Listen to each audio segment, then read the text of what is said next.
Thank you for tuning in to Who's the Champ. Tonight I sit down with the greatest wrestler and men that I've ever met in this business. He has worked all over the world, making his name in Smoky Mountain Wrestling, the NWA, WCW, and even down in the AAA promotion in Mexico. He has some of the greatest names ever in the business. He has gone by Gorgeous George, the Maestro, and also now, as I know him, Papa Stro. So I'm going to jump right in because we've got so much to do. Tonight I want to introduce you to Rob Kellum. So let's go ahead and start. Rob, where did it all start for you? How did you start? Well, my first promotion I was with was once I graduated out of wrestling school was ACW, which was Atlantic Coast Wrestling.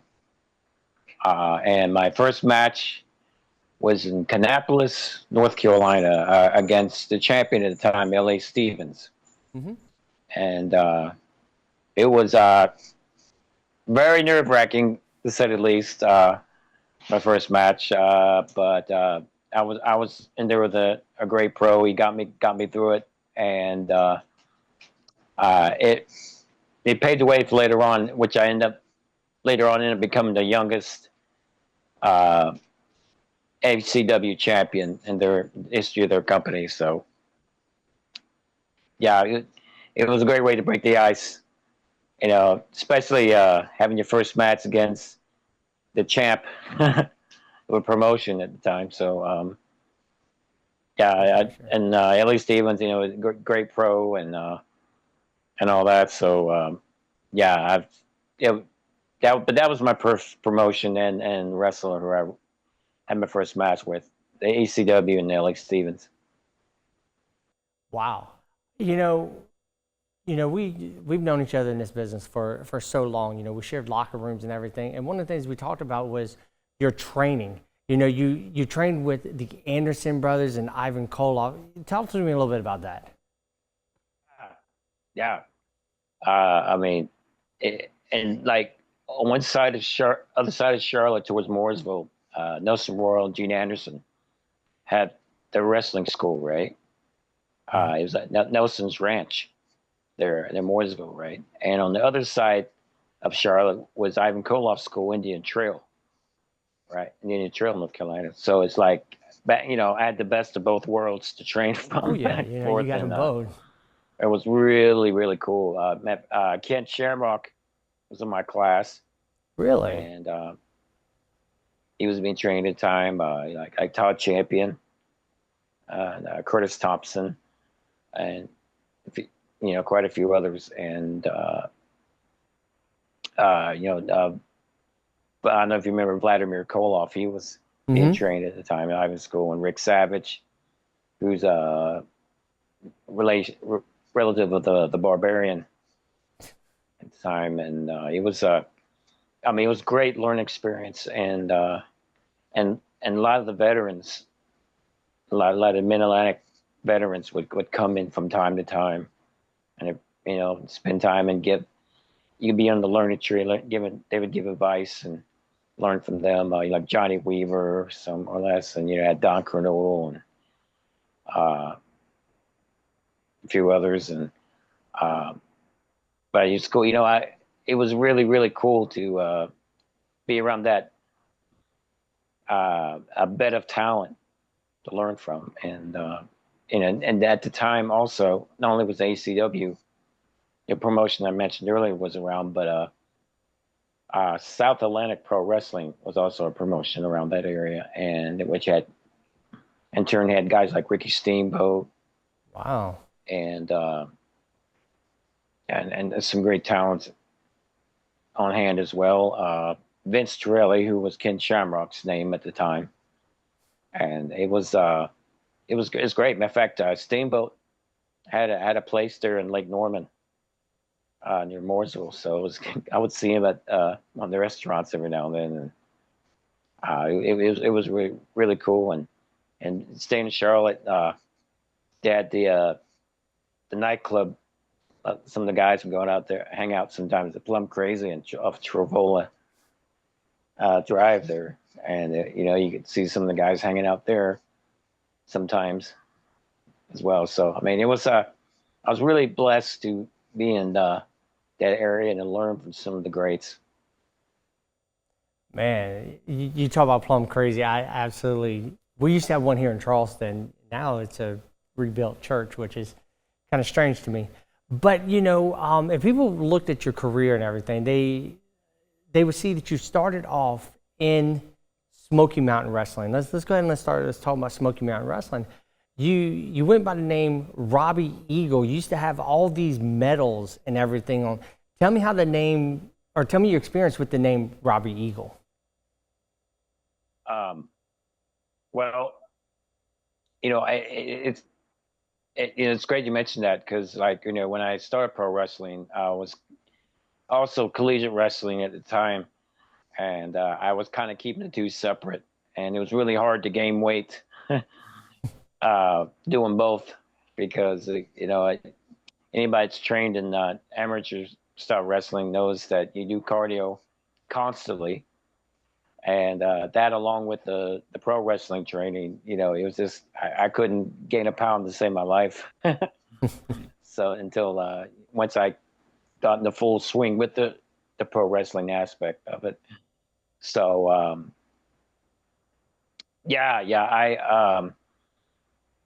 I had a really good run. I got to wrestle with freestyle Greco-Roman circuit, and I came close to being have an opportunity to place on the Olympic team at one time, which I came a point shy of that tournament, more or less. But we got to the circuit I was with. We got to meet and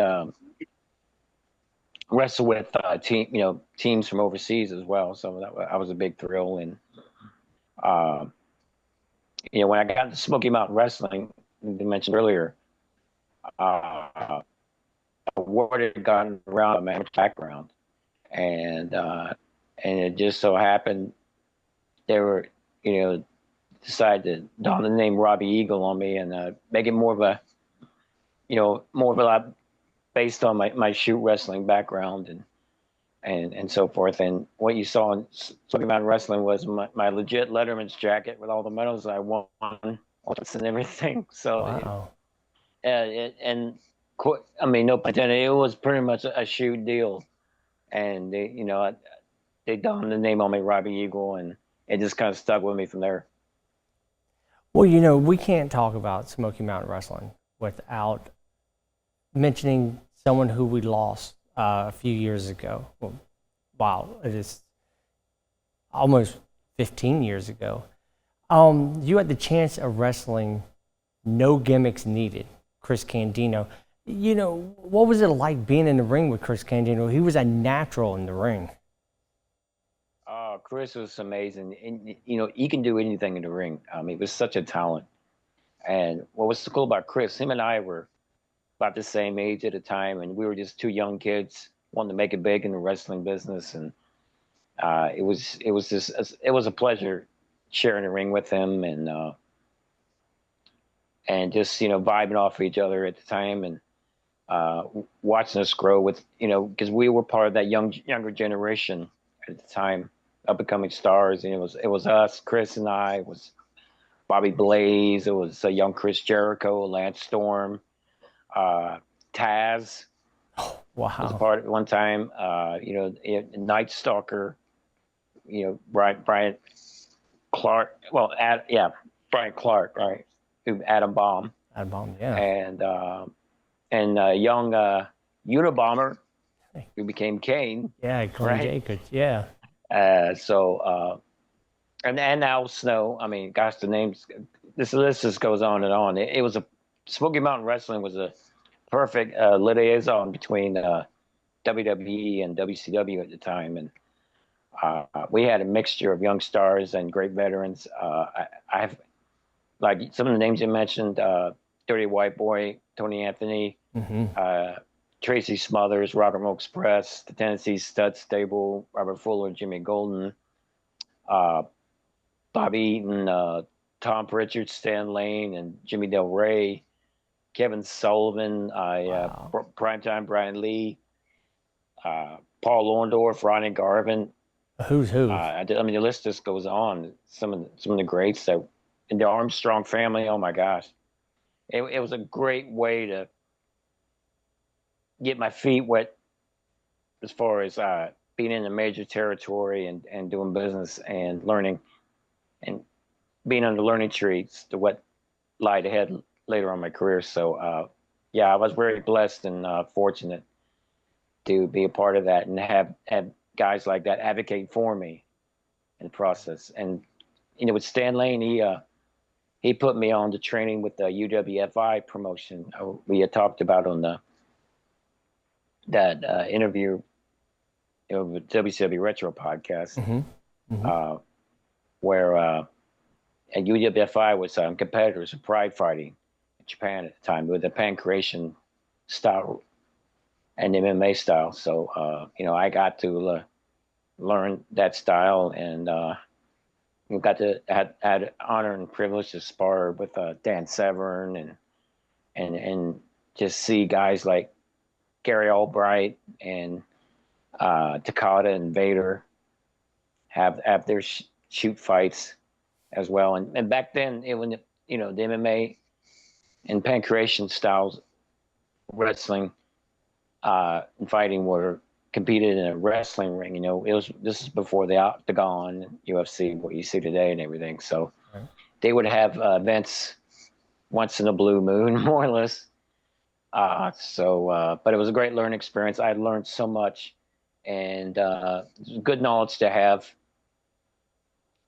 Because you never know when you'll need it down the road, right? So, but I was really grateful that Stan put me onto them and learned as much as I did.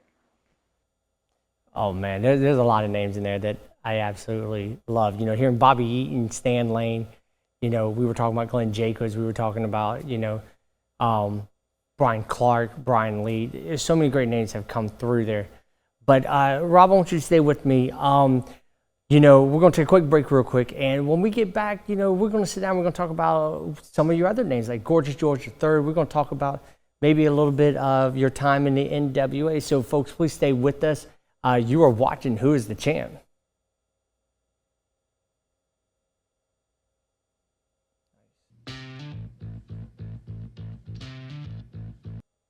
Welcome back to Who's the Champ? I'm sitting here tonight with Rob Kellum. Let's start that back over. I don't want to say tonight. All right, here we go. 3, 2, 1. Welcome back. You are watching Who's the Champ? And I've been sitting with Rob Kellum, and we've been talking about his time in the business, and we also been talking about how he got some of his names. So let's talk to one about the one that is very sentimental, the name Gorgeous George III. Tell me how that name came along and how you were pinned with it. Wow. It's funny how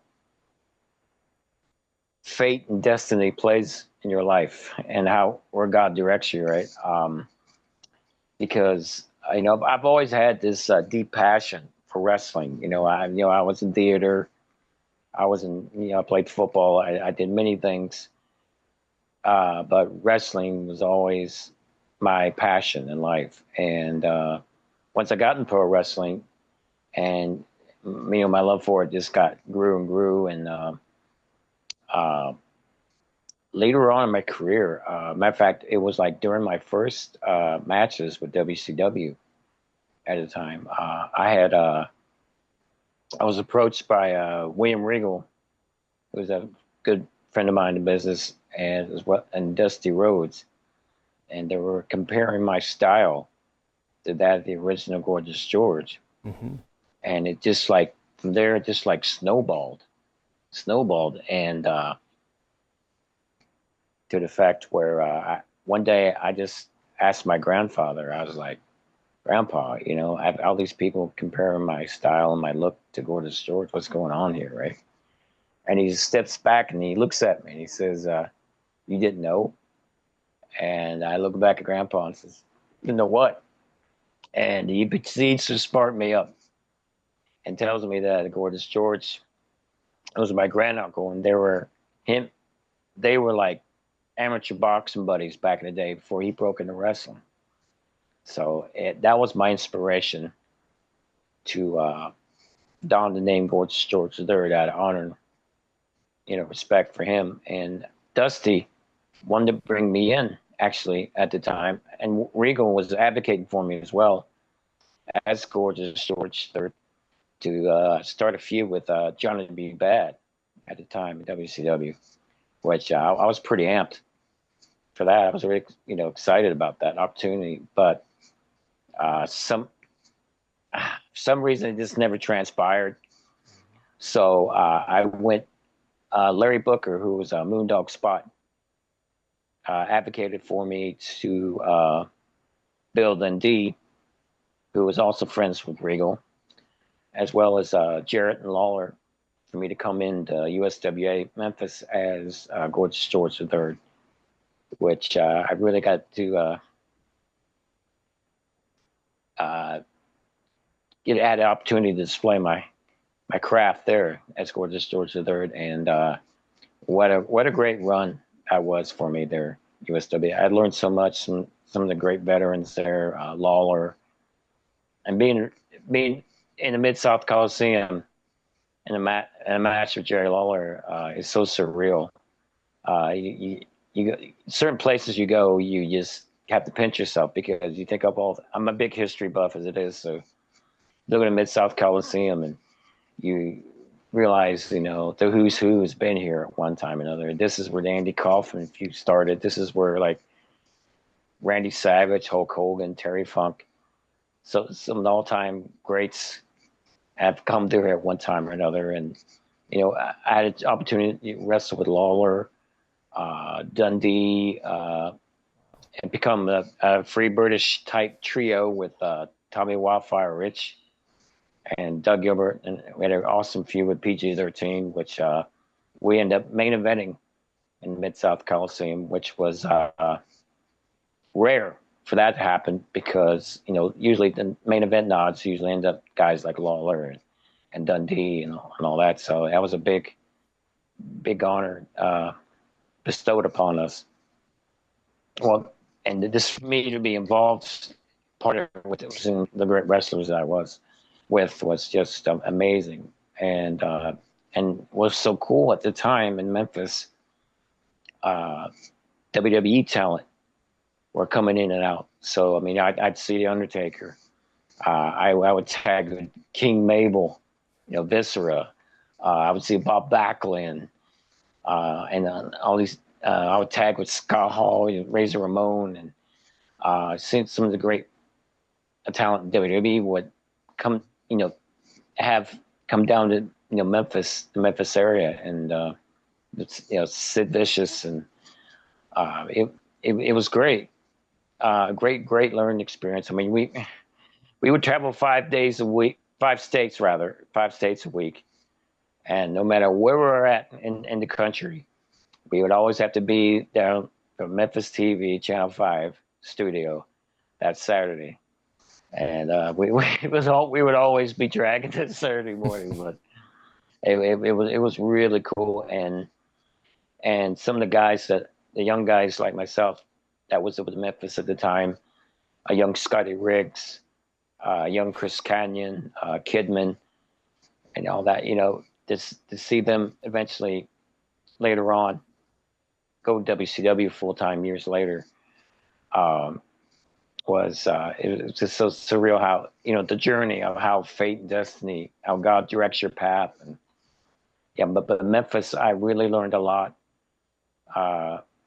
And it was a great experience. I'll always cherish my time in Memphis, and which led, ironically enough, when I was in WC, I go to WCW rather, that meeting up with Jimmy Hart, and it's cool because he's another big Memphis guy too, and it was great working with him.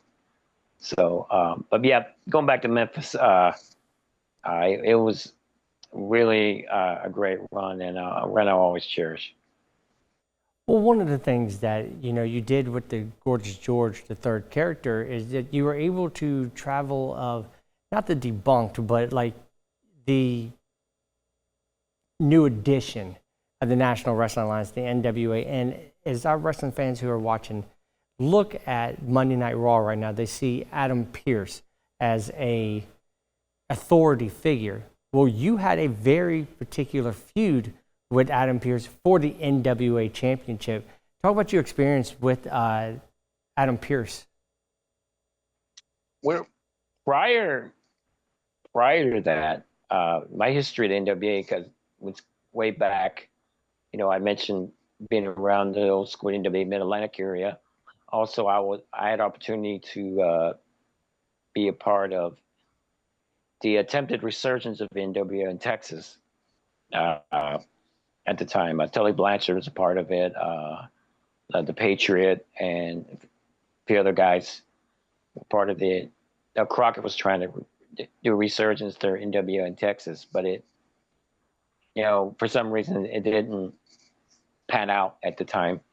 And then I got involved years later, after my WCW run, back with NWA territories and with NWA Mountain State, which was the state of West Virginia just opened its arms to me at the time, and I consider West Virginia my second home, more or less. I met some great people in the town, great talent, and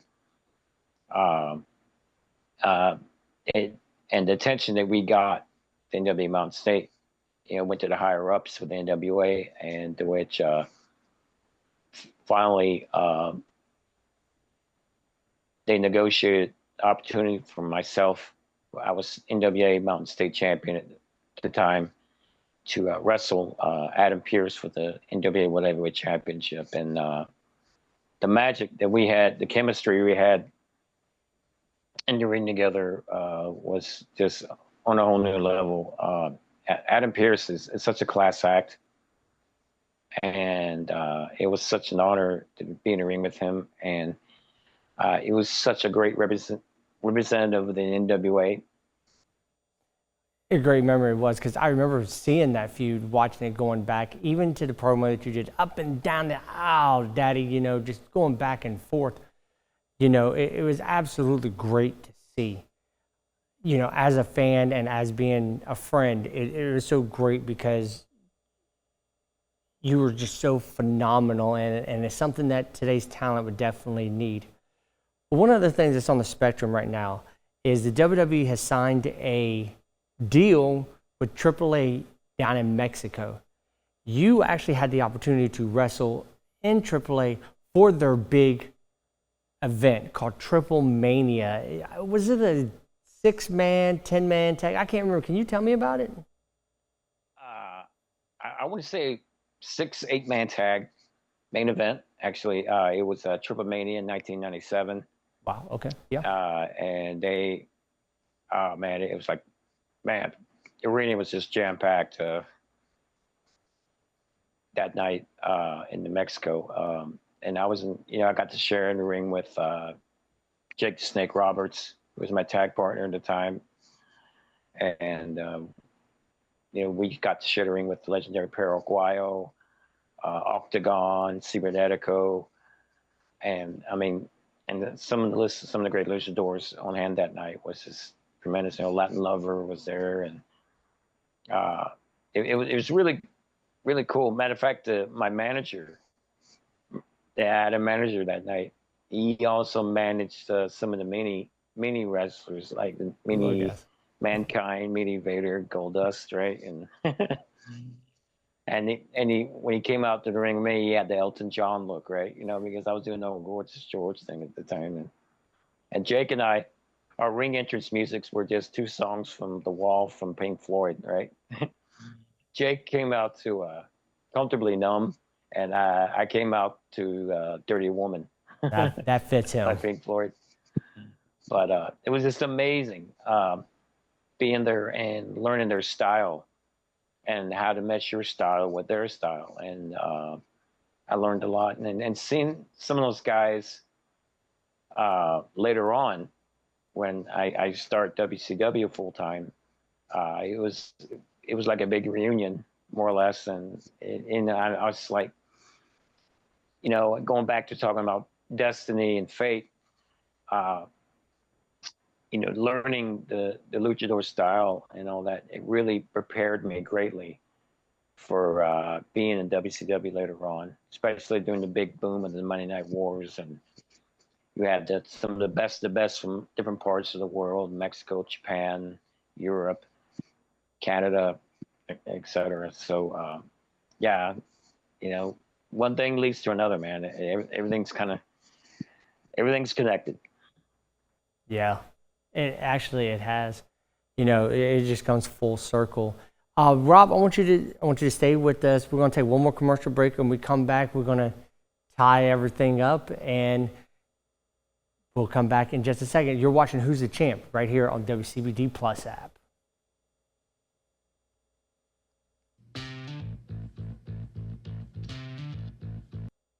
We want to welcome you back to Who's the Champ. I'm Chris Helms. I'm the host, and through this show, man, we sat down with Rob Kellum, who's gone by the Maestro, by Gorgeous George III, Papa Stro, and Robbie Eagle.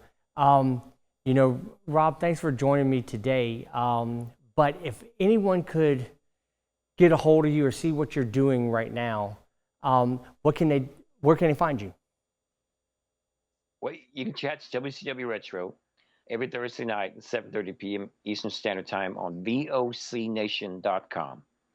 And great podcast. We talk about wrestling nostalgia, wrestling news, plus so much more. It's always a good time at WCW Retro. And you can also, all the latest one stop on me, all my social media, announcements, appearances, GoFundMe, where you can donate, etc. Everything on me. You can go to my official website at chirp.me/Rob Kellum. Oh, wow. Okay. Yeah, definitely write that down. We definitely can get to that. And Rob, actually, I don't want you to go anywhere because the fun continues next weekend, where we're going to continue this conversation. But we're going to have to wrap everything up right now. Next week, we talk about your time in WCW. We talk about your Mount Rushmore, and we might even talk a little bit about the American Dream, Dusty Rhodes. So, Rob, I want you to stay with me, and we'll get everything ready for next week. So, once again, I want to thank you for tuning in this week for Who's the Champ. First off, I want to thank Rob for joining me and joining me next week. I also want to thank my director, Yasmin LaFay, for helping me with everything today. Thank you once again for joining Who's the Champ, and I'll see you next week.